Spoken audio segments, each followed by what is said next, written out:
Types of sentences. Introduction. Sentences are not random collections of words. They follow patterns and serve specific purposes. When we understand how sentences are built and what they are meant to do, we gain control over our writing and speech. In English, sentences are commonly classified into major ways, according to structure and according to function. Structure focuses on how a sentence is formed, while function focuses on what the sentence is doing. We will examine both carefully, using familiar Nigerian situations to make each type memorable. Part 1. Types of sentences according to structure. Sentence structure deals with the number and type of clauses in a sentence. A clause is a group of words with a subject and a verb. 1. Simple sentence. Definition. A simple sentence contains one independent clause. It has a subject and a predicate and expresses a complete idea. Example. Nipa took light. Explanation. This sentence has one subject, Nipa, and one verb, took. The idea is complete and clear. Even though the sentence is short, it is powerful because every Nigerian understands the frustration behind it. No extra clause is added, which makes it a simple sentence. Example. My neighbor's generator is louder than church praise. Explanation. The sentence has one main clause. Generator is the subject, while is louder is the verb phrase.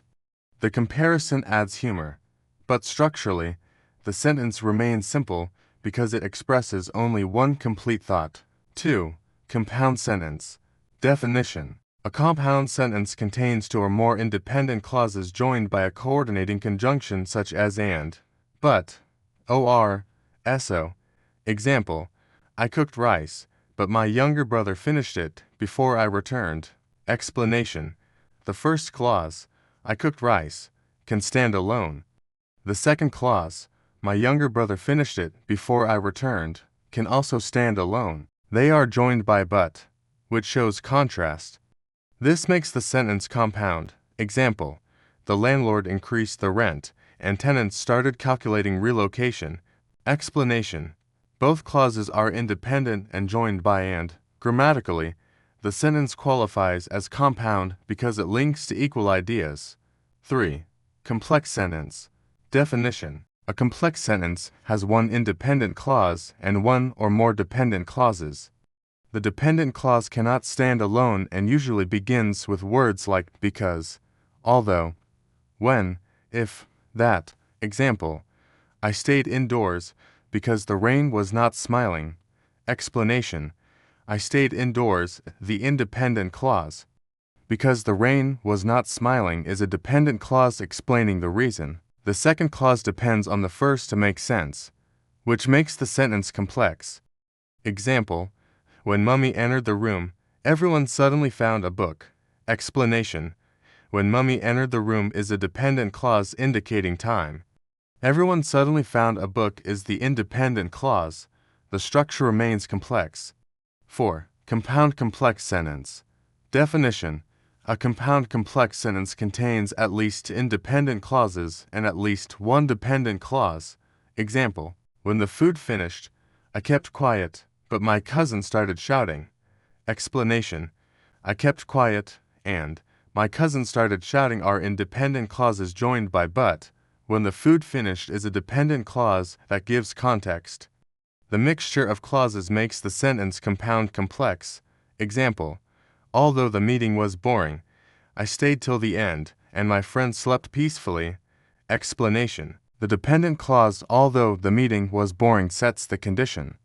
The two independent clauses are I stayed till the end and my friend slept peacefully. This combination creates a compound complex structure. Part 2. Types of sentences according to function. Sentence function deals with what the sentence is meant to do. There are four main types. 1. Declarative sentence. Definition. A declarative sentence makes a statement or gives information. It usually ends with a full stop. Example. The bus conductor did not give anybody change. Explanation. The sentence states a fact without asking a question or giving a command. It simply informs the listener of a common Nigerian transport experience. Example. Students read more seriously when exams are close. Explanation. This sentence presents an observation. It is informative and calm, which is the hallmark of declarative sentences. 2. Interrogative sentence. Definition. An interrogative sentence asks a question and usually ends with a question mark. Example: who drank the last malt in the fridge? Explanation. The sentence seeks information. Structurally, it is interrogative because it demands an answer. Example: is this your handwriting or mosquito footsteps? Explanation. The sentence asks a question, even though it is sarcastic. It still performs the function of interrogation. 3. Imperative sentence. Definition. An imperative sentence gives a command, instruction, or request. The subject is often implied. Example: close that door before mosquitoes enter. Explanation. The sentence issues a command. The subject is understood, not stated. The urgency reflects Nigerian evenings. Example: bring that chair and sit properly. Explanation. This is a direct instruction. The verb bring begins the sentence, which is typical of imperative sentences. 4. Exclamatory sentence. Definition. An exclamatory sentence expresses strong emotion such as surprise, anger, joy, or shock. It ends with an exclamation mark. Example: ha! You finished the soup in one sitting. Explanation. The sentence expresses shock and disbelief. The interjection heightens emotion, making it clearly exclamatory. Example: what a miracle! Nipa brought light twice today. Explanation. The sentence expresses excitement and disbelief. Although it looks like a question, it functions as an exclamation because it expresses emotion, not inquiry. Conclusion. Understanding sentence types according to structure and function helps students write with clarity and purpose. Structure teaches us how sentences are built, while function shows us what sentences do. When learners master both, their writing becomes more precise, expressive, and confident.